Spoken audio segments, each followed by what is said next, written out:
video will explain the structure of the heart. So it will describe the 4 chambers of the heart, the 4 blood vessels of the heart, and the 4 valves of the heart. So 4 is the magic number here.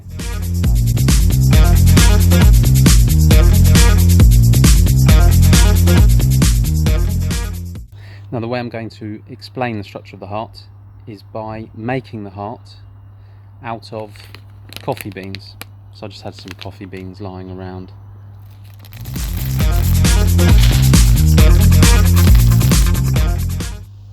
So I'm going to construct this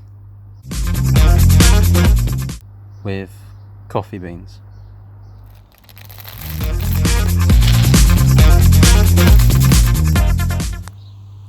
Remember, 4 is the magic number.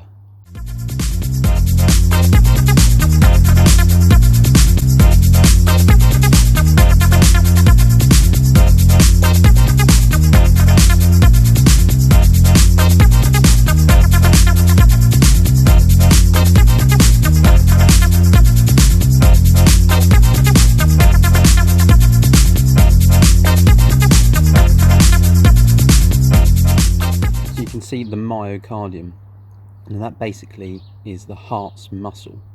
So your heart is like a muscle, any other muscle, and it contracts to pump blood around the body, and it is the myocardium that is the muscle of the heart.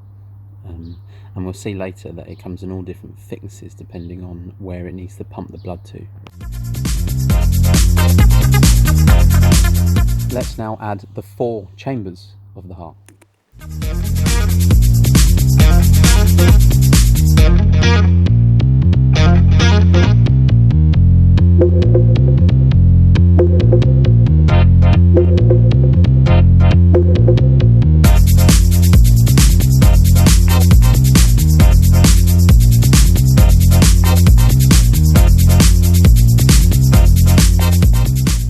So you can see the left atrium and the right atrium.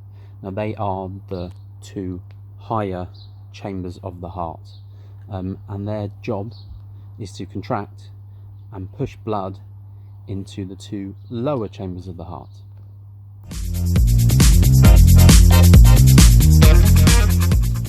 So now we can see the left and right ventricle. Now they receive blood from the 2 atriums, so the atriums contract, and then we now have blood in our ventricle chambers, and they now contract to either send blood to the body or to the lungs.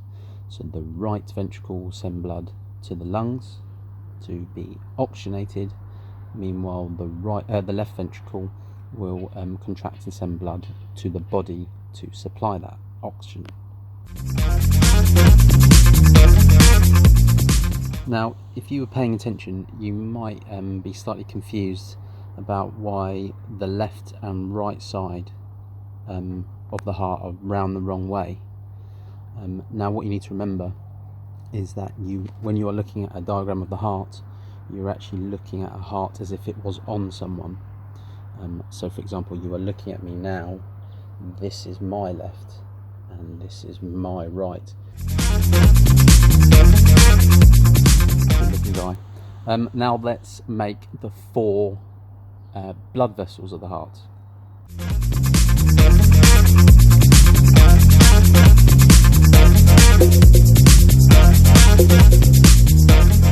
Now the vena cava is a vein, and it's easy to remember that because vena begins with V and veins begin with V.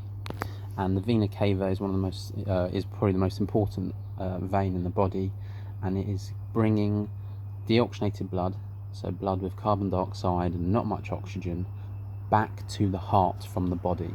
So you've been working out or you've been doing your activity and the blood has been used, you've used what you wanted from that blood, and now it is going back to the heart to begin picking up more oxygen. It is the vena cava that is bringing blood back to the heart for you.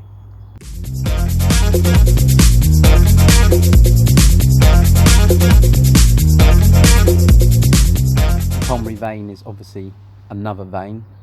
So we've got the vena cava as a vein, and the pulmonary vein is a vein, and you notice that they both brought blood into the atriums.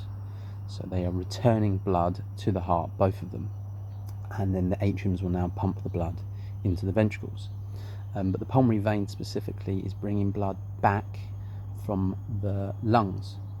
Now pulmonary pretty much means lungs, so we'll see another pulmonary blood vessel in a minute, and they are both related to the lungs. So if you see the word pulmonary, you know we're probably talking about lungs, and they are returning blood that is now freshly oxygenated back into the heart.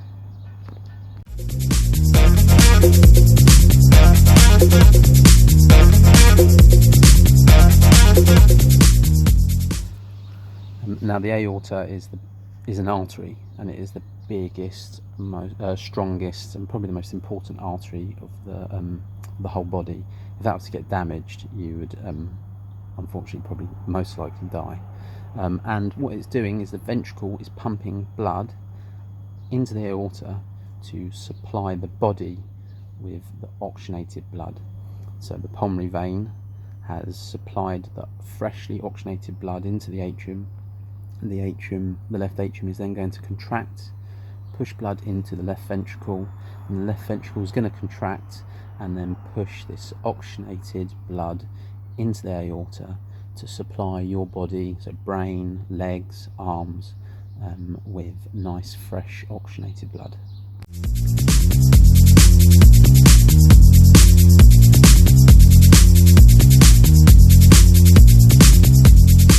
And now we've got pulmonary artery. So if you remember, I said pulmonary means lungs, and this is now an artery, and arteries go away from the heart.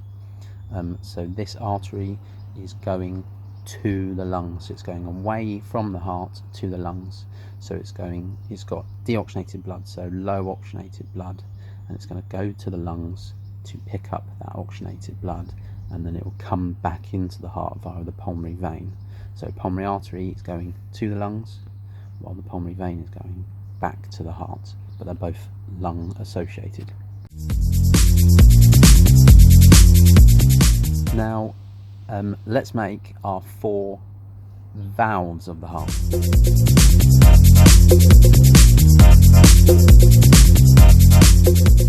Now you can see the tricuspid valve. So you'll find the tricuspid valve on the right side of the heart. So remember that they're the opposite way round. So the tricuspid is on the right side of the heart, and what it's doing is it's as the right atrium contracts, it opens up and it allows blood to pass through into the right ventricle. Now what we don't want is blood going back into that right atrium at any point. So once it gets into that right ventricle, we don't want it to go backwards on itself. So as the right ventricle contracts, the valve will shut, and it will allow blood to only go into the pulmonary artery out of the heart and not go back on itself. The reason we don't want this to happen is because if you have deoxygenated blood going backwards or oxygenated blood going backwards, then you're contaminating the blood. We want the blood to be, if it's fresh of oxygen, we want to know that it's fresh of oxygen. We don't want it suddenly mixing with deoxygenated blood, and then suddenly you are not getting that blood supply, that freshly oxygenated blood supply that you need.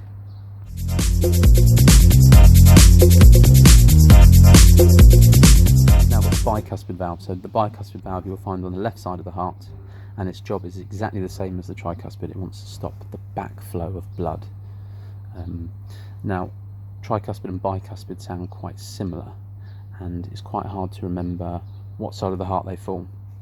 So if you were looking at the diagram of the heart, you would read left to right, and you would try something in a shop before you buy something in a shop.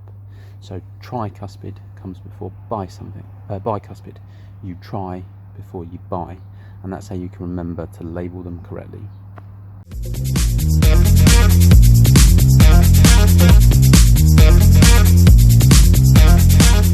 You've just seen a semilunar valve. Now you'll see in a minute there's actually 2 semilunar valves, but the one you just saw is known as the pulmonary valve, so the pulmonary semilunar valve. and basically it's got exactly the same job as the other valves. It's trying to prevent the backflow of blood, but this time it's stopping the blood go. Once it's been pumped out of the right ventricle, we don't want it going back into that right ventricle. We want it to go into the pulmonary artery and not come back, so it's preventing the backflow of blood from the pulmonary artery back into the right ventricle.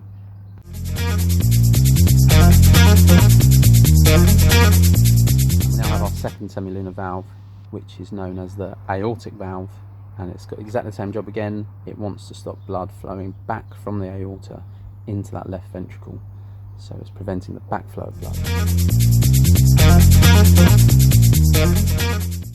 Now watch the next bit quite carefully and notice what is happening now to the ventricles.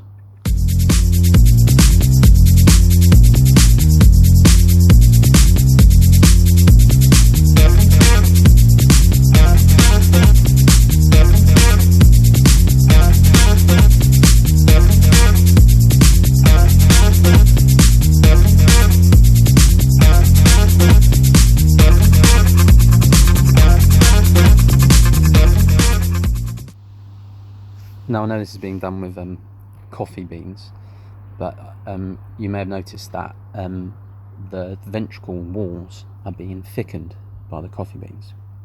Now that is because the ventricle walls are thicker than the atrial walls. Now remember, we called the walls the myocardium, which is heart muscle. So the heart muscle wall in the ventricles is thicker than the atriums, and that's because the ventricles have to pump blood harder and a further distance. So if you imagine the atriums only have to contract blood into the ventricles, meanwhile the ventricles have to contract blood all the way around the body or all the way to the lungs. So if we look at myself here, my heart was to beat, my right ventricle would have to pump blood into my lungs. Meanwhile, my left ventricle would have to pump blood up to my brain, down to my feet, out to my hands. So the thickest ventricle, the ventricle with the thickest walls, is the left ventricle, because it has to pump blood the furthest.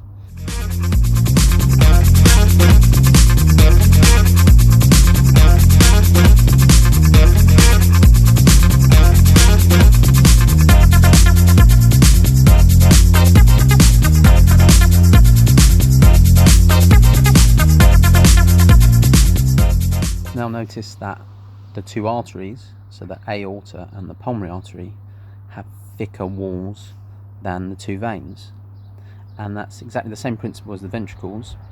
Well, the ventricles are pumping blood into these arteries, so they are under more force and more pressure than the veins, so they need to be thicker and stronger. So you need a thicker, stronger wall the more pressure you're under. So arteries have thicker walls than the veins.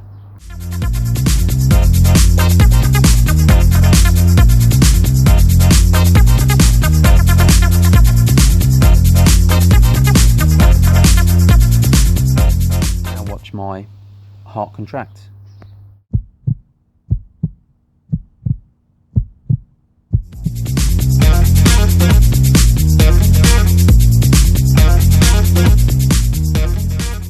So remember, 4 is the magic number. There are 4 chambers, 4 blood vessels, and 4 valves of the heart.